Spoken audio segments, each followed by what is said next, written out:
Hello বন্ধুরা, কেমন আছো? আশা করি সবাই ভালো আছো। দেখো, একটা বিয়ে বাড়ির প্যান্ডেল তোমাদের দেখাবো আজকে। এত সুন্দর। এটা হচ্ছে দত্তপুকুর বিজয় গার্ডেন। আমার বান্ধবীরা এখানে থাকে। ওরাই জাস্ট আমাকে ফোন করলো, বললো পিঙ্কি দেখে যায় একটা এত সুন্দর রাজস্থানি স্টাইলের একটা প্যান্ডেল হচ্ছে ওদের গার্ডেনে। আর আমিও লোক সামলাতে পারলাম না, সত্যি সত্যি চলে এলাম।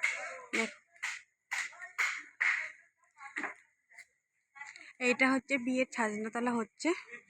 গত এক সপ্তাহ ধরে প্যান্ডেলটা হচ্ছে। আগামীকাল বিয়ে। একটা দাও, এখানে মনে হয় হয়তো বিয়ের পরে সবাই এখানে বসবে, বর করে এখানে এসে বসবে।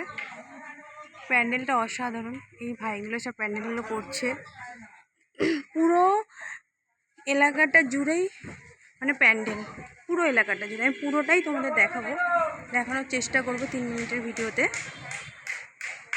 দেখো,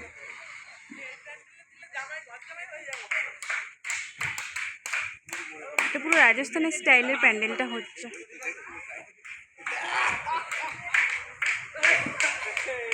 এইখানটা কি হবে? ছেলে বসবে। এটা ছেলে বসার জায়গা। দেখো, এখনো কমপ্লিট হয়নি, হচ্ছে। হয়তো আজকে সারা রাত্রির কাজ হবে। হ্যাঁ, তাই তো, সারা রাত্রি না হলে কাজটা হবে না। চলো,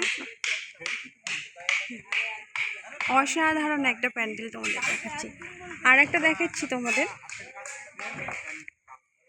পুকুর পাড়টা এত অসাধারণভাবে সাজিয়েছে, মানে এইটা না দেখালে তোমরা খুব একটা জিনিস মিস করবে যদি এই পুকুর পাড়টা তোমাদের না দেখায়।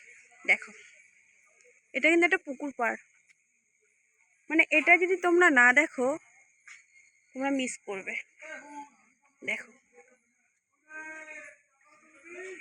শুধু দেখো, মনে হচ্ছে কোথায় যেন একটা, মানে আমার চেনা জায়গায় আমি চিনতে পারছি না। এটা দত্তপুকুর বিজয় গার্ডেন। তোমরা যদি কখনো এই গার্ডেনটা পিকনিকের জন্য আসতে চাও, চলে আসতে পারো। অসাধারণ একটা গার্ডেন। আর এই পুকুরটা তো পুরো পুকুর পাড়টা নিয়ে সাজানো, মানে এটা না দেখলে তোমরা পুরোটাই মিস করবে। আর প্যান্ডেলটা পুরোটা এখনো সম্পূর্ণ হয়নি, কিন্তু যতটা হচ্ছে ততটাই অসাধারণ। দারুণ দারুণ। বান্ধবী না ডাকলে আমি খুব মিস